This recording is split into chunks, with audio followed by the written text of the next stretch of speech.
plastic surgery to promote the album. Oh no, that's all God's. Welcome to the Fame Game, where we are faming up here. Of course, we need to get our photos. We're getting all the content in, and we have some incredible, maybe the most famous guests. Definitely. Yeah. I like faming up instead of leveling up. Thank you. That could be merch. You know, that's I we like have Maeve here, who is one of the biggest stylists in the entire world, in the entire industry. No. It is an honor and a privilege, and her incredible husband, Zach, who is also an incredibly famous real estate agent. She's like Prince. I feel right. Perfect. Right? Hilarious. Yes. Right, So I feel anyways, like- welcome to the Thank Fame you, Game with us guys. here on our lot. One of Thank our you. microphones was stolen by somebody from Karen Bass's team, allegedly. So, could have been Newsom's team. We're not leaving anything on the property again. No so don't. allegations are being made. No, I said allegedly. Okay. So we're very excited. Careful. I've known Zach. I've never called him Zach before in my whole life until just then. Really? Never? No. Never. That's It just incredible. sounded Quitty, weird out of my always. mouth. What was that? So I've known Quitty since I can't even comprehend. I don't even want to date how old I am, but at least over 20 years, Yeah. maybe 25 years. So Quitty is an actual Los Angeles legend. So you can call him a real estate agent, but that is just one of his many freaking, his resume is very deep. And I actually, before Maeve and Quitty ended up getting married, somebody at Erewhon, before I canceled Erewhon for their rat issue, the Santa Monica issue. It was, we don't know if it was cockroaches or rats, but it was You before. can check the article. Yeah, check the. And somebody at the tonic bar was like, "Oh my gosh, I didn't know you know Maeve." I'm like, "Who?" And they're like, "Yeah, they just followed you, and I follow everything to do them." They're like, "She's the most famous stylist ever." I never heard this story. Yeah, and because I guess I did some video you thought was funny about maybe Aaron. I don't know. It was my funny stage. I had a moment, and You're thank you, still honey. funny. Thank Yeah. you guys. Yeah, Thanks. you're still funny. And then, no joke, like days later, Quitty brings up that he meets this woman on a dating app, and he tells me, and I was like, "This is insane! Somebody just showed me her IG. Like, she's popping, she's famous." It was like the weirdest simulation matrix thing. And then, so I'll let you guys introduce. Let's go. How do you met? Because that's a great story. I feel like you should Thank get a you. dating app ad on your podcast. We That's should. not a bad idea. Raya should be paying us. Raya should be paying us. I've been saying that for a long time. They should cut me a check. Definitely. I'm keeping people on that app. You know what I mean? Like, I'm keeping it alive by telling the story. But yeah, essentially we met on Raya, and we both, I think, were really at the end of our rope with dating in LA and over it and ready to cancel it. And then just bam, we met, and we were engaged like 6 months later. It happened fast. And one of the most beautiful weddings I've ever seen on Instagram. I don't have the budget to afford destination You were weddings. invited. No, I said For the record. You anything were past invited. Palisades is out of my financial. Maybe we could go to Santa Barbara. And I was Yeah. like, Yeah. no. Oh yeah, there was a Santa Barbara But wedding. You were supposed before we'll I forget did that like part. every photo, and I felt involved because Thank there's you. so many people posted it. But it was your dress. Who made that Thank you. dress? It was Vivian Westwood. I thought yeah. so. Yeah, it was. Vintage Vivian No, Westwood. no. One of them was. Oh, one of them. Just- Excuse me. There was a few. We had multiple dresses. We so did. We had yeah, multiple to set dresses. the record straight. It was amazing. Yeah. We had the best wedding ever. It truly looked like an episode of like a Netflix movie. But what I've Thank really you. been wondering, and what I just wanted to ask about, how did you get started into fashion? Because you are, Oh, that's so as the most overused word, but it is appropriate here, iconic. Thank and you. your fashion is unbelievable, and everything I've ever seen you do is just so curated and beautiful and cutting edge and cool, but like you do such a great, incredible you. job. So how did you get started? in Heidi, that? that's so nice. True. I started when I was basically 18 years old. I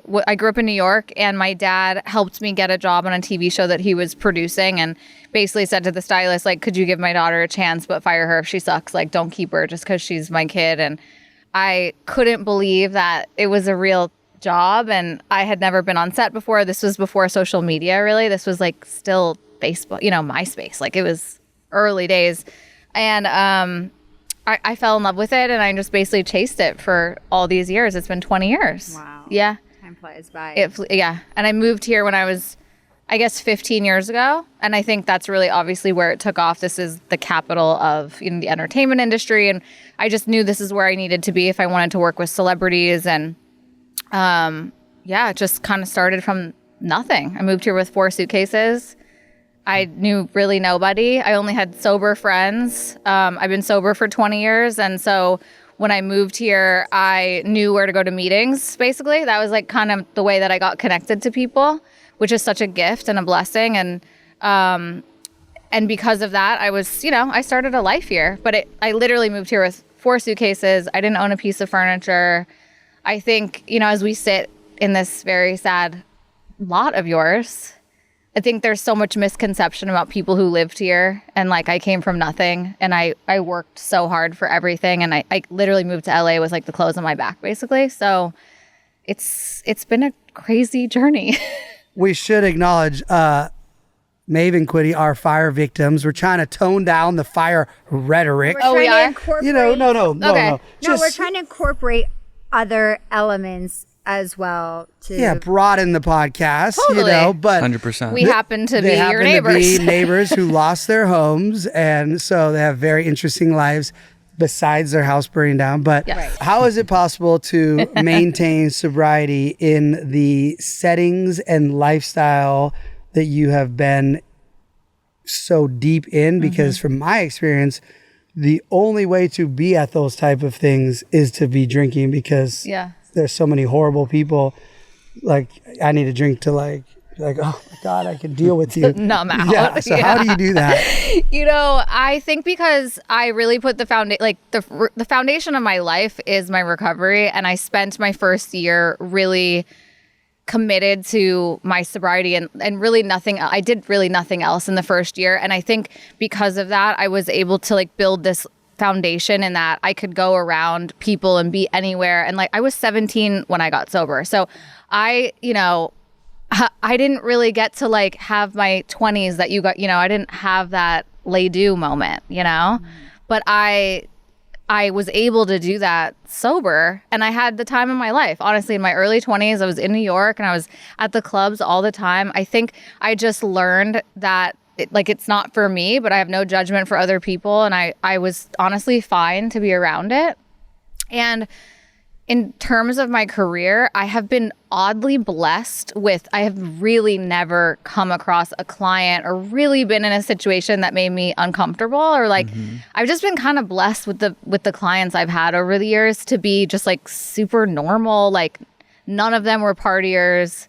I've never been in a situation in all my years in Hollywood where I was like, I gotta get out of here. Like, this feels weird. I think also Hollywood's really changed a lot, and the world is changing a lot. Like, there is this whole movement of being straight edge and sober, and I just think that's not as cool as it used to be for like everyone to be partying. Like, I just feel like there's this whole movement. I was in the music studio the other day, and there was some tequila, and I was like, oh, is that for the guests that come in? And he's like, no, actually, it's for the owner, because everyone is so serious now in this industry. He's like, nobody drinks anymore when they're recording, or the producers or anything. And 10, 15 years ago, even 20, I feel like it was such a party city. Totally. And I feel like now everyone is so much more corporate and For sure. serious. I think people respect it more, I think when you can stand up for yourself and be like, hey, I don't do that. Yeah. You guys can do that, but I don't do that. People respect that. They respect the strength, the willpower, and your own journey of sobriety.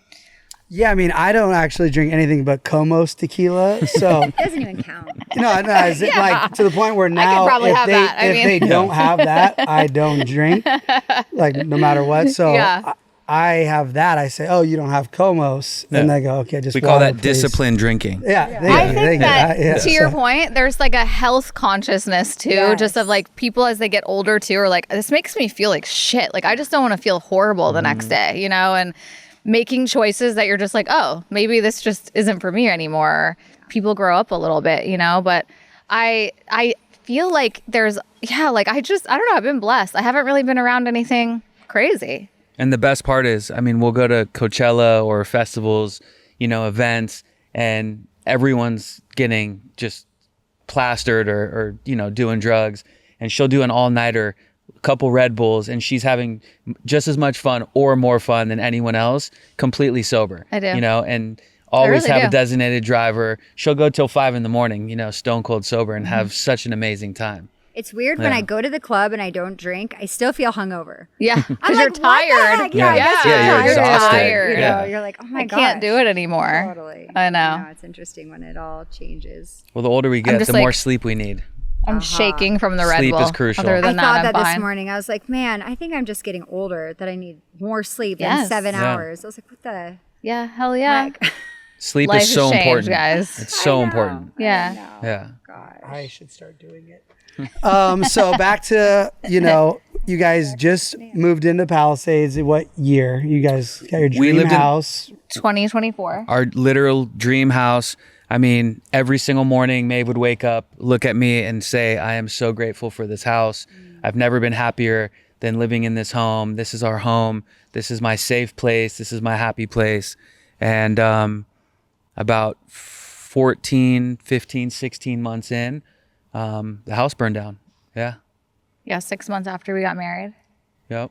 It's crazy. No, I mean, you guys were my new favorite Totally. Palisadians. Same. You were walking into town. You Totally. were at the village. No, We loved it. Remember the night at the Mexican place Yeah, when you were bumping blasting your and- music and we yeah. were dancing? It's just like, it's a very special place, you know? It's a very special town, and I personally haven't been able to come over here in a while. It's not best for my mental health. I'm really sensitive, and this is devastating. As like funny as this is that we're sitting in your dirt lot, this is so fucking sad.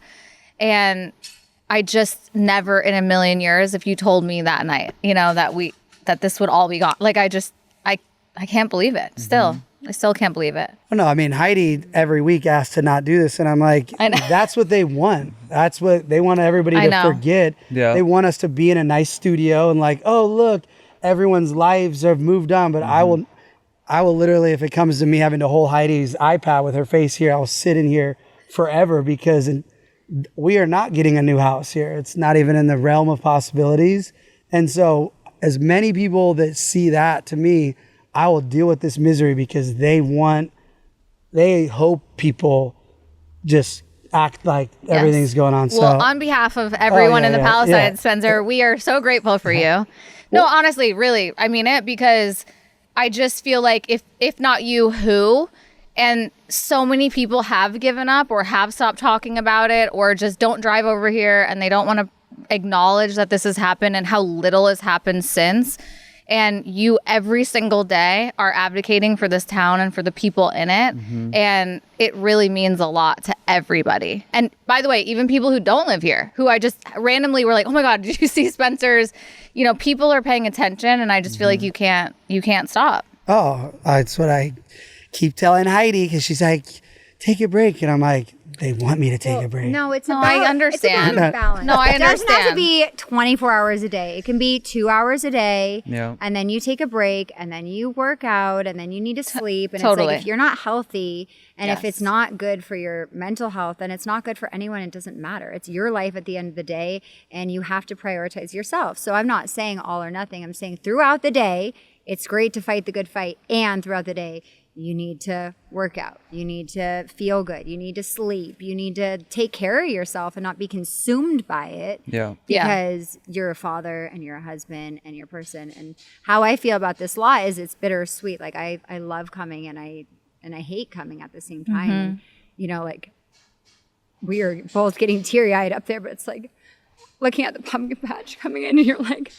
oh, I was supposed to be there with my kids this year. And like, you know, it's so sad and it's so hard, but it feels like home when you come here, and like nothing else really feels like that. So it's tricky, you know. And Yeah.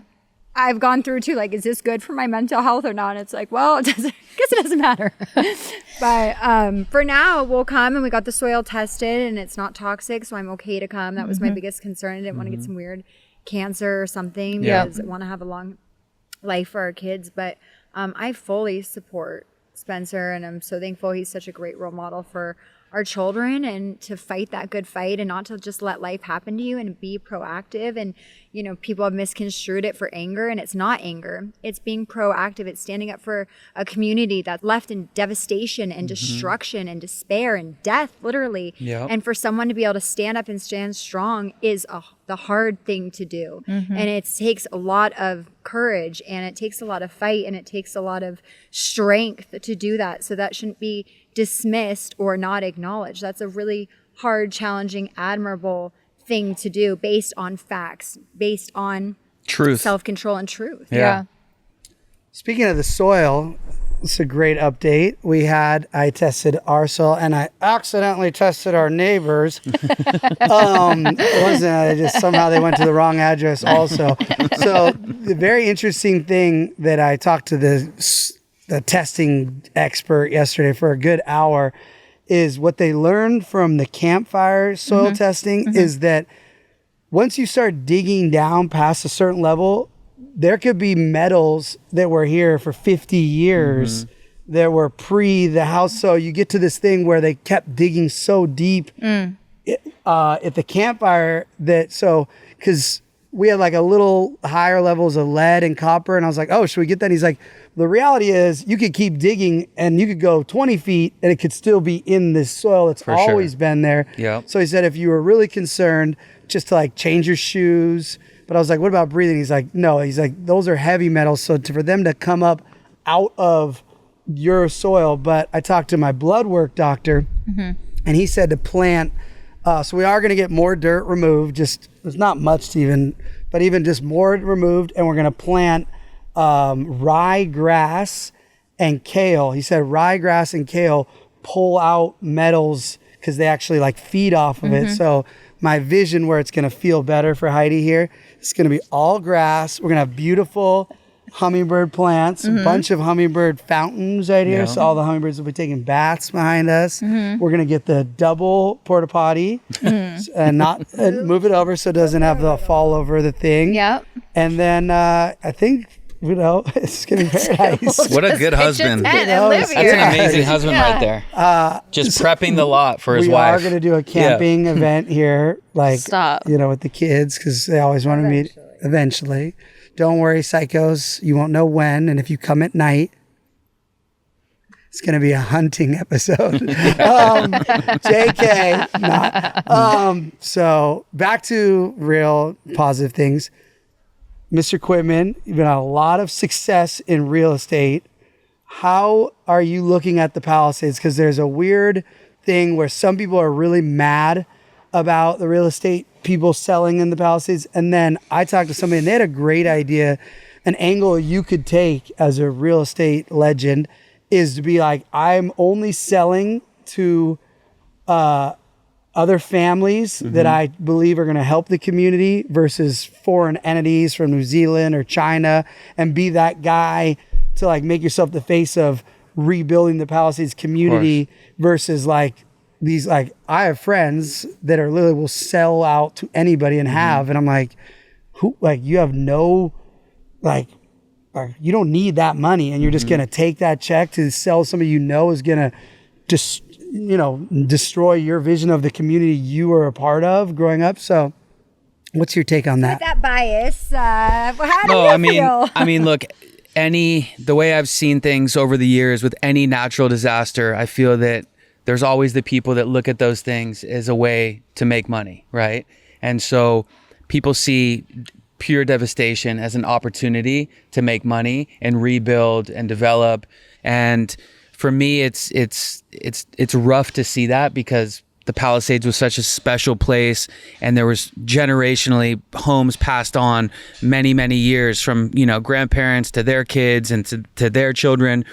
So it's hard for me to, you know, think about these developers coming in and just coming in here to just make money and build these monstrosity homes to try to price most people out of the Palisades that won't be able to ever live here again. You know, that's really tough for me. You know, right out of the gates, there was the lots were selling very slowly, and people thought that the lots were going to take a dip. And over the last couple months, things have picked up quite a bit. And there's no real telling. You can pull up the title on all these properties, but there's no real telling of these LLCs, of who's buying it, whether it's a family truly buying it to, have their children grow up here, or if it's a huge development company just looking to make money. But in my opinion, we want to preserve the Palisades. We want to keep it mom and pop. We want to keep it a family, community and environment. But no one knows really what's going to happen. And as far as how long it's going to take to rebuild, there's been things thrown around of 3 to 5 years, 5 to 10 years. I just read something 2 days ago that they're now estimating 9 to 16 years before the Palisades really comes back. So it's a tricky time of knowing what's going to be coming. I think I try to keep a positive attitude and hope for the best. But obviously, as we know, there's people with evil intentions, and there's the people with intentions of setting their home up for their family. So it's just hard to tell. Are you guys rebuilding? Are you planning on moving back? No, we're just at a place in our life where we're trying to start a family. We just got married, and we didn't have, first of all, to rebuild the house would have been financially almost impossible.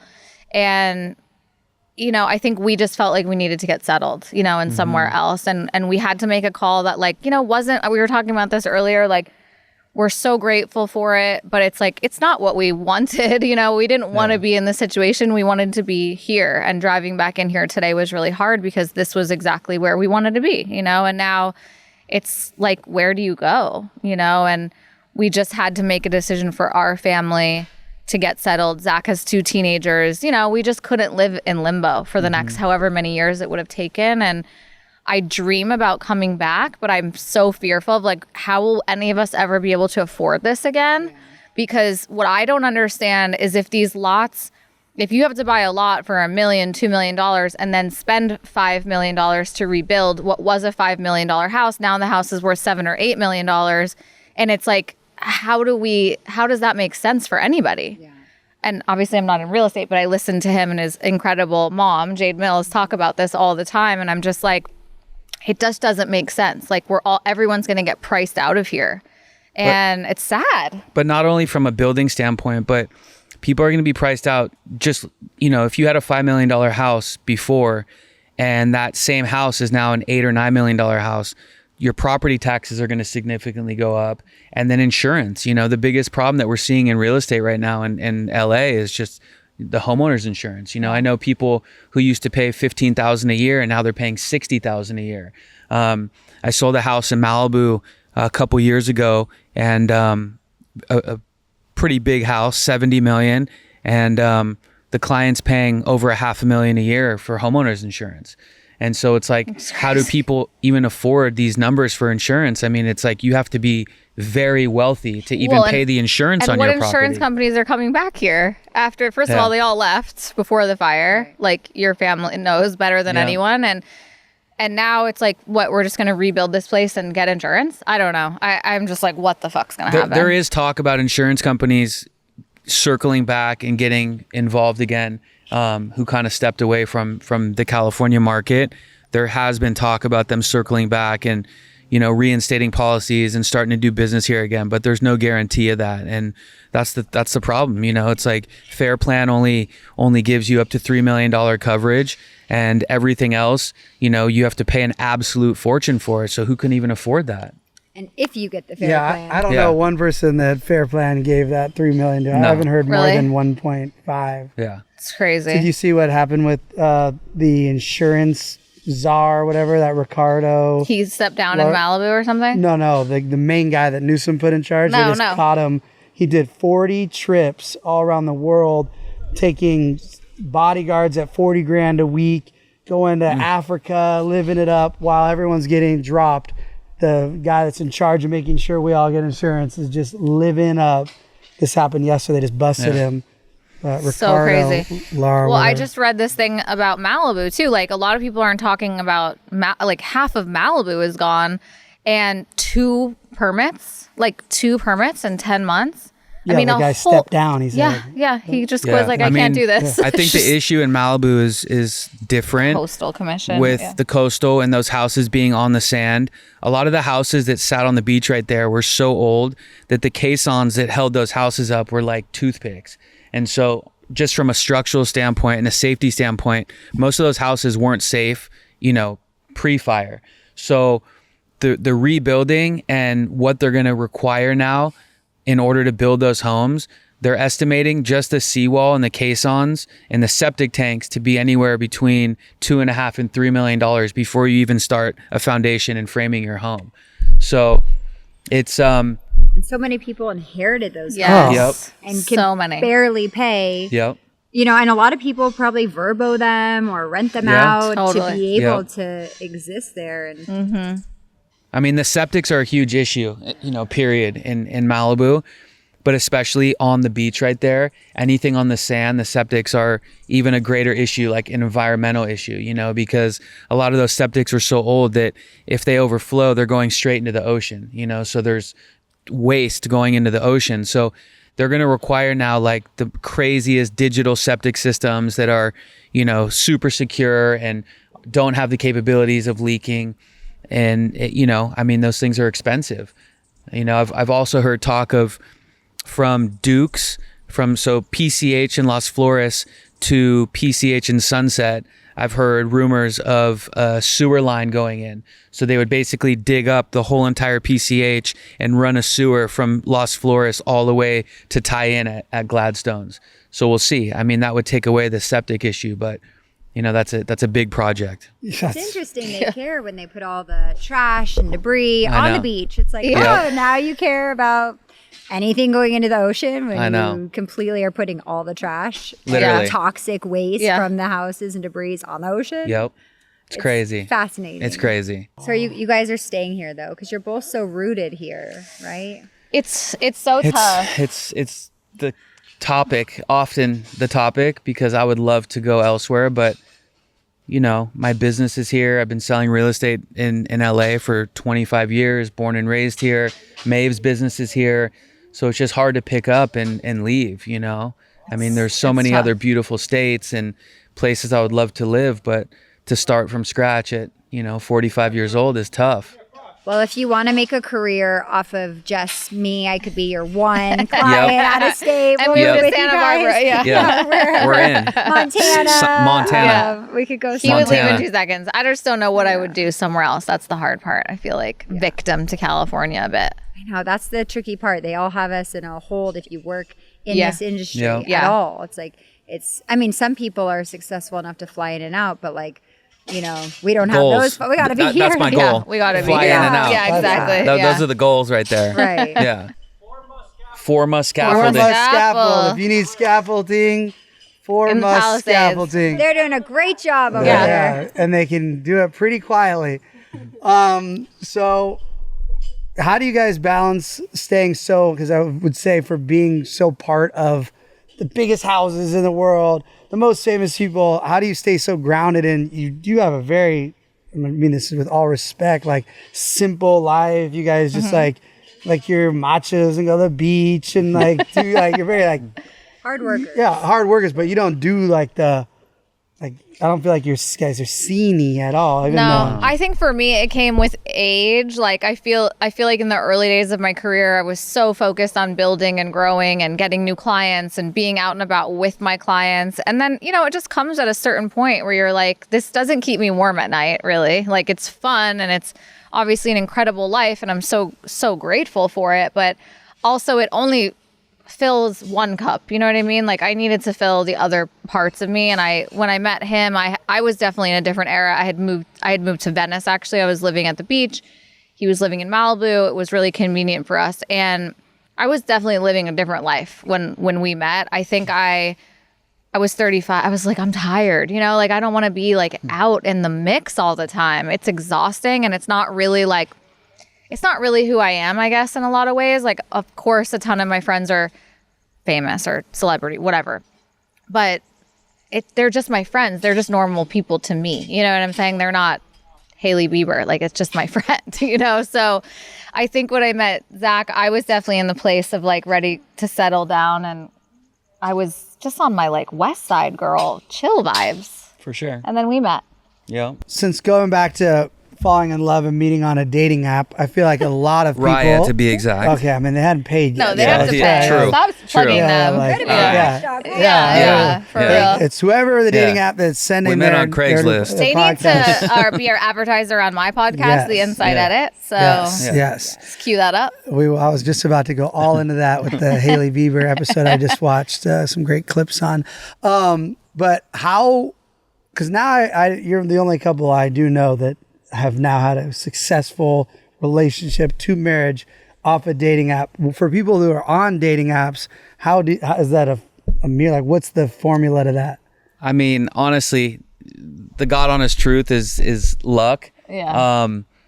I had my, I don't think everyone knows this, but I had my eye on Maeve for like 2 years before I saw her on a dating app. Oh. So This is almost turned into a stalker. yeah, no. So the funny thing is So one stalking of my, works. Yeah, one of my Literally. one of my He childhood manifested me. So one of my childhood best friends during COVID, his good friend was dating Maeve. And so I would see, they were all taking trips together and traveling, and I would see Maeve being posted on my friend's Instagram. And that's what first caught my eye and my interest.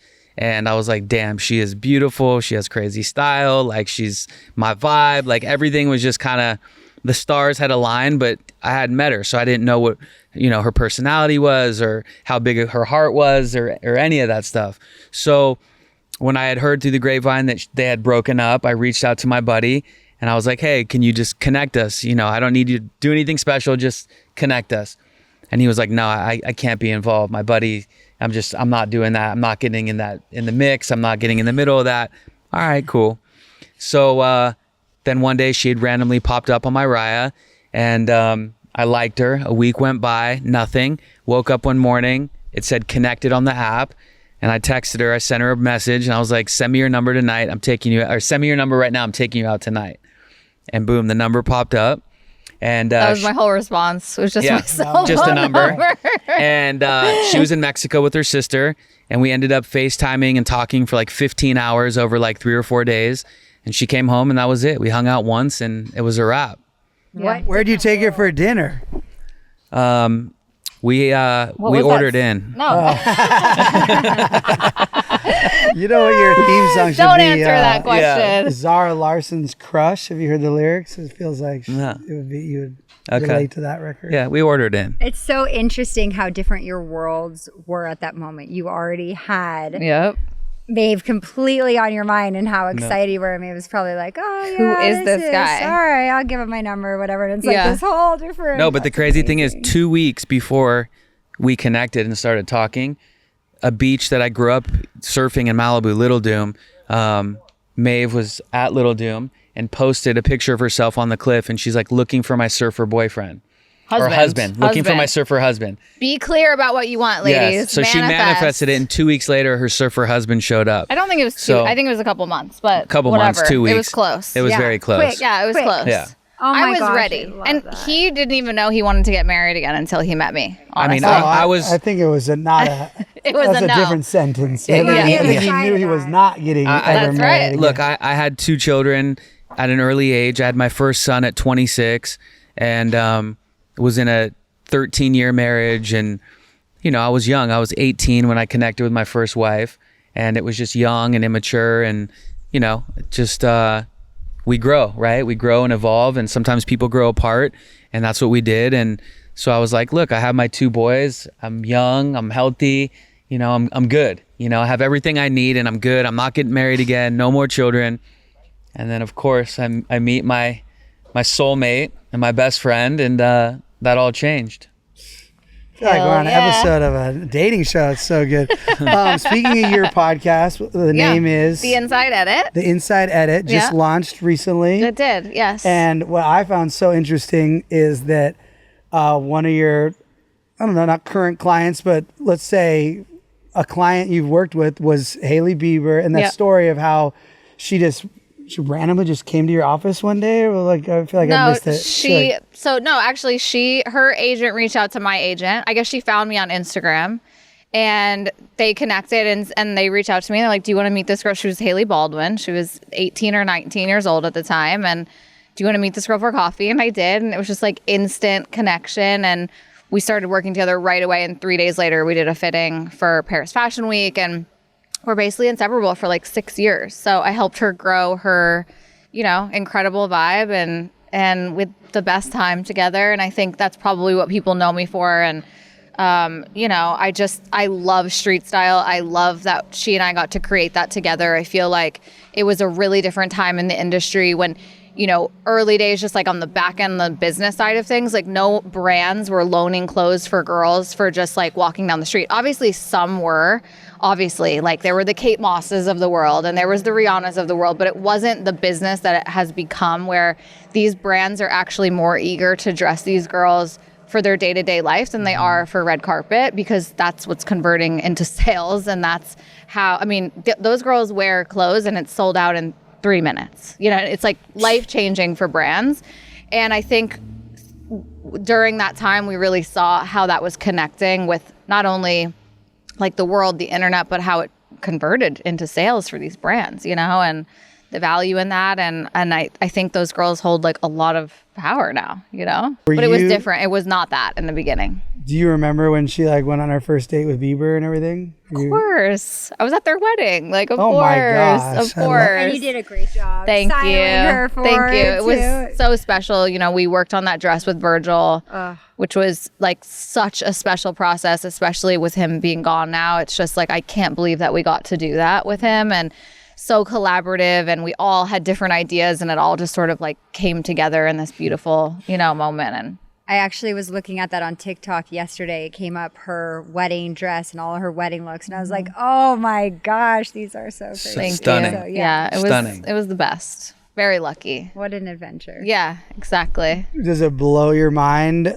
that like she's now one of the most successful, or is she that? No, It's just- it it's doesn't like- surprise me at all, to be honest. I think she truly is one of the most wonderful people I've ever known in my life. I would scream that from the mountaintops, not just to me, but to anyone that she comes in contact with. Like, she is a really, really good person. And I just believe that she deserves everything that she's gotten. She works hard. She understood what building a business, was about. And she's done an incredible job. And I mean that like wholeheartedly. I think her success is hers, and she doesn't get enough credit for that, Well, and Jesus, of course, because her father has praised a lot for her. Well, so does she. No, She's I mean, very I just know Christian. because he saved me in the. He in the baptized you. Yeah, He did? Yes, he Her did. dad so, baptized you? yeah, so I have, Stop. I have the same, the holy. I have the holy connection to the Baldwin. To We Steven? met Hailey briefly when she was 12 or something. When Oh they my all God. came to see Steven in the jungle, and we were in the jungle with Steven, and all his kids came. Wow. It was like- So I know the power of his prayers Yes, because he is very so powerful. so of course Prayer warrior. she's a great person, but she's got the Lord behind her every time. Well, I'm so happy to have you guys here. I wish we were all I'm still so the sorry for your loss. Me too. I remember calling you guys. I was trying to remember. I know we called you the day of the fire.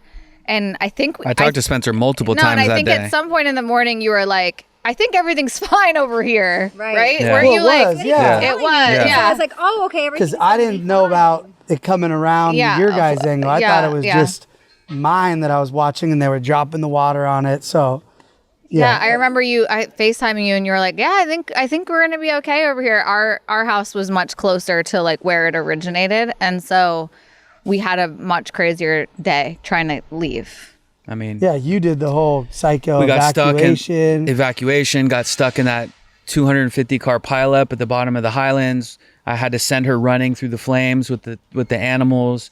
The fire department and the police department were running down Sunset saying, get out of your cars and run for your life. There was no way out. All the cars were just stuck and literally engulfed in flames. You couldn't breathe. I mean, it was absolute worst like possible. Armageddon. It was insane. You got your truck out, right? Yeah, so we had both of our cars. Her car was parked at the bottom of the Highlands, and Well, she so ran home. I was coming from Malibu home. And so And I was in Beverly Hills we were basically working. coming like different ways. And from my side of the story, I came back down PCH, and as I got closer, I couldn't get through. And so I got in the middle lane of the PC. We had 3 animals in our house, which are our children, and I wasn't gonna not try. So I got behind a fire truck in the middle lane, and I followed him as far as I could go. And then I got to Topanga, and I just told a cop that I had kids at home. I lied. Sue me. I lied. And They so are then, animal kids. Yeah. So then they are. So then I got through and I got to Sunset. And then when I got to Sunset, it was utter chaos. There was, the fire trucks are trying to get up, everyone trying to get out. There was no clear path, like you've been talking about. There was no clear, like, what is everyone supposed to do? I got as close as I could. I basically got to the Highlands, and I realized there's no way my car is going to get up Sunset and to our house. And so I left. A cop told me, she's like, just leave your car and run to your house. So I left my car on the side of the road. I ran up. He was home. I knew he had the animals, so at least like the pressure of that was off. He picked me up on an e-bike because there was so much traffic. Picked her up on a Super 73 e-bike. So glad you bought that. Yeah, it burned, but whatever. At least it got us through. At least I got her home. I couldn't breathe too. Like, it was so heavy already. And she filmed the whole thing, like literally on the back of the e-bike with embers, like 80-mile-an-hour winds. Not embers, baby. No, but Don't like ashes. Excuse me, Ashes. ashes. No, Hot ashes. ashes. Ashes blowing in our face. I'm literally on the front of the bike, like eyes squinted. You can't even see because the ashes are blowing in your face. And then we got home, and it was literally, the smoke was so heavy already at the house that we were running around trying to get things together, but you couldn't breathe. Well, and I had ran like through so much of the smoke She too, was where I wheezing was for really like she was couldn't wheezing breathe. for a whole day, like literally like a deep wheeze of like not being able to breathe. I just looked at Zach in the house, and I was like, what are we gonna do? Like, die in here over our stuff? Like, we got to just get the fuck out of here.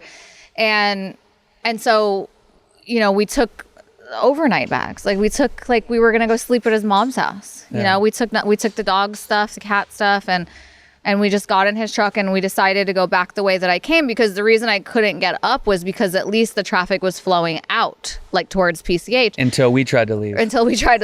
And, we happened to be in Maui during the Maui fire. We just were like there. Yeah, I lived in Malibu in 2000 for 30 years, but I survived the Woolsey fire. I stayed and fought the fires. I saved my sister's, my house, and my mom's. So I stayed throughout the whole Woolsey, and then we just happened to be in Maui for the Lahaina fire. And then now Palisades Fire. And point of bringing that up was, we're sitting in this like bumper to bumper, no one's moving, and there's fire like as close as, the side of the road. And I just kept All the thinking palm about trees, the everything. Lahaina fire of like these people burned in their cars because they couldn't get out, and a lot of people jumped into the ocean, and that's how they survived. And I just was like trying to think clearly, like, Zach, what are we going to do right now? Like, we have to really think about surviving. like, fuck what everyone's telling us Yeah. to do. Like, what are we going to do to survive this? And we got close enough to my car. Finally, I was able to get in my car. I turned it around. And then basically as soon as I turned it around, the LAPD was banging on our window saying to run, like, leave the cars and run, because whoever was at the bottom of Sunset and PCH was not letting cars go right or left. They just left us there bottlenecked. And that's where the jujitsu breath work comes into play. It's when you're sitting in your car and there's orange flames completely engulfed around you, and you have to make a quick move to survive. And the deep jujitsu breathing literally puts you in a place to be able to think clearly. It's true. It's literally true. Like, years of jujitsu of being in horrible positions with people trying to smother you and choke you, and you have to stay calm, cool, and collected. And I literally was like, Zach, get into your breathing and be able to make a clear decision to survive. And that's when I got out of the truck, put the cat was in a bag, the dogs were on leashes. I gave her the animals, and I said, run towards the beach, and I'm going to meet you there. And she's like, I don't want to split up. And I said, no, we have to split up. So I went to my truck, I'm unloading whatever I can, and I started running down Sunset, and I looked back and saw my truck, and I said, I can't do this. That's all we have to our name left in my truck. So I threw everything in my truck. There was a fire truck head to head with me, and the passenger of the fire truck we got in a full argument because I was asking the driver if he could just move up 2 feet for me to get around him. And the passenger was like, no, get out of your car and run. And I was like, no, this is all I have to my name. Like, I'm not leaving my truck. And he's like, I don't care, get out. And finally the driver pulled up 2 feet and I was able to just inch my way barely through and picked her up hysterically crying down by PCH and Sunset. Didn't you video that? I feel like I showed that video to Heidi and she's like, I'm so glad Zach quit. Part of it, yeah. She's like, yeah. so pumped. We Yeah, have I some know. of it. For you Yeah. to Yep. fight that fight Yep. and follow your instincts. And I Yep. hate when authorities like overexert themselves for no reason. Yeah. Move up 2 inches and let Yep. me make that choice Yeah. and get the frick by. Like, Yeah. But you know the that's craziest thing? crazy. As soon as you passed the bottom of the Highlands, there was a traffic control lady there that literally she's the one that was holding up all the traffic, because as soon as you got by her, it was wide open on the other side of the There was the no bottom one of the on PCH. no one. Infuriating. And so literally They just were she keeping us held up there. all these people who could have died in their cars. Wow.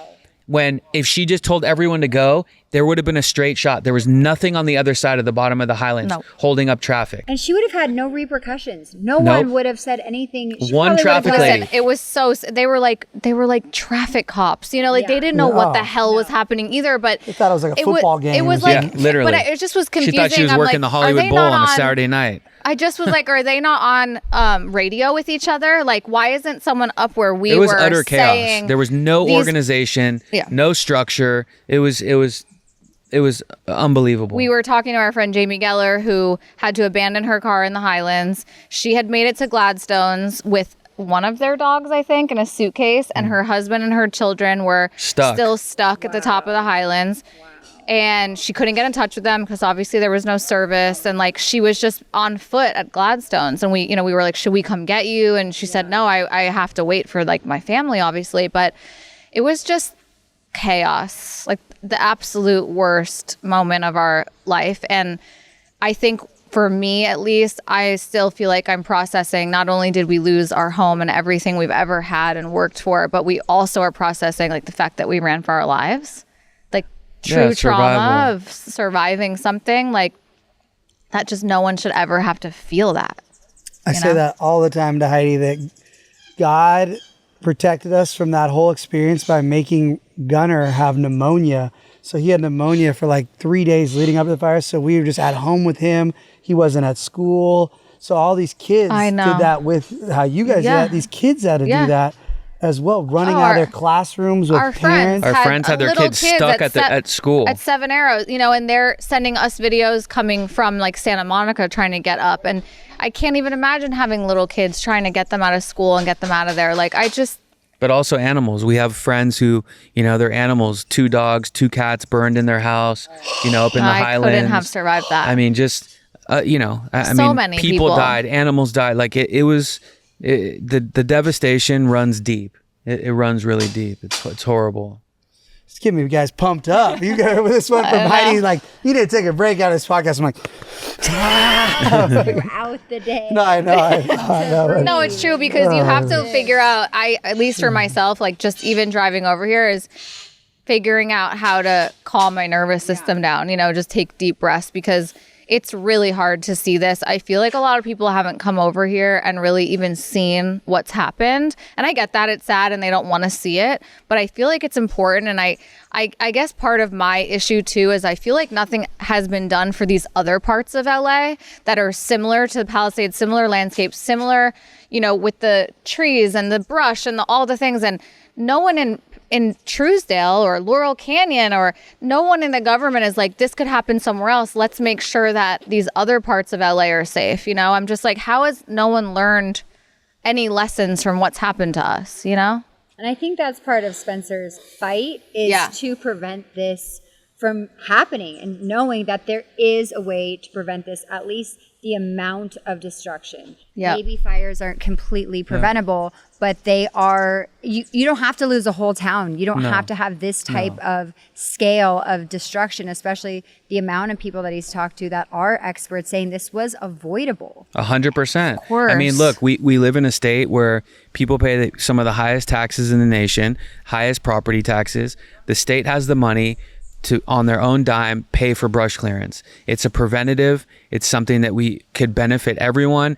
It's something that's just, it's mandatory. Like, why not do something if we know it could turn into a huge problem? Why not, nip it in the bud ahead of time and just take care of it? And the shocking thing is it's not that expensive. It's not. It's actually pretty cheap compared to all the other maintenance that these cities need. Like, it's one of the cheapest things that we can do. That's the shocking part. I understand if they're trying to scam all this money or whatever, but it's like, it's cheap. But not only is it cheap, you guys can do that. But I don't it doesn't even have understand- to be done by man. Goats do brush clearance. You can literally bring in thousands of goats, from other states, which is like you're fully paying in for the zone. transportation of the animals. And the goats, they just let the goats loose and the goats take care of it. Yeah. You don't have to pay men. You don't have to, pay for gas and chainsaws and tractors. The goats will clear all the brush. Yeah, I'll keep saying it, but because New York Times didn't print it, even though they had the guy on record, but the head of the dozers, the guys that do the bulldozing, since 2000, we saw him in the airport in DC, and New York Times journalists even recorded him saying he wrote down, he didn't print it. And I asked the guy, how much would it have costed on a fire break around the Palisades? And he said, probably would have taken a day. I would say about $200,000. He goes, we used to do it back in 2000 when I started here, and they just stopped doing it. So he's saying 200 grand, 50 billion plus just in houses, not kind of our neighbor. I know we have Picasso's and Monet. Like, we don't even know about the stuff that people don't talk about that burned. So the real value. So my point is 200 grand makes a fire break. That's even without water in the two reservoirs. That could have maybe given us a chance, Okay, so how do you guys move forward? No, I mean, listen, I personally have come from a place of, I'm so grateful that we have each other. We saved our animals. We had so many resources. We had so many people helped us. So many brands donated to us.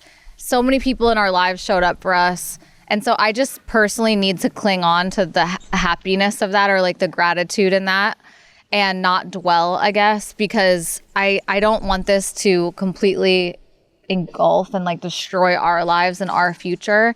And really felt like so many people showed up for us in such a huge way. Like, probably the most I've ever felt a part of my industry was after the fire. Just people even sending stuff for Zach, who don't know him. And I had so much left over. I was like, brands. you guys need to come, come to the office and take stuff. I'm no one in fashion, or I'm not a celebrity or anything. And the brands that reached out and just literally took unbelievable care of me. I mean, I was blown away. The love that we were shown was just deep, very deep. So I think we're just focused on moving forward, and look, we have our health, we have our family, we have our children, we have our animals. At the end of the day, material things can be replaced, except for my kids' baby pictures and a few sentimental things that I lost. But same. My father passed when I was 7. The only 4 things I had left from my dad burned. All my kids' baby pictures, my coaching jacket from AYSO, like those are the sentimental things I can never replace. Yeah. But the other things, clothes and things can be replaced, as hard as it is. Yeah.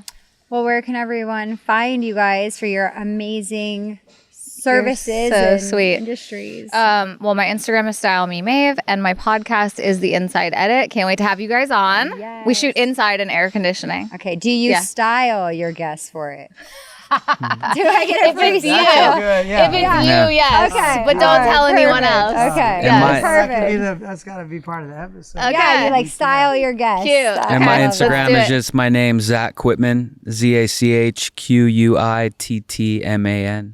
Oh, Thank you guys so much. He spelled it out. Yes. Just to Don't make sure miss it's a it. double T. Some Okay. people, We love you guys so much. Yeah. We're so Thank grateful you guys so to much. you. We love you guys.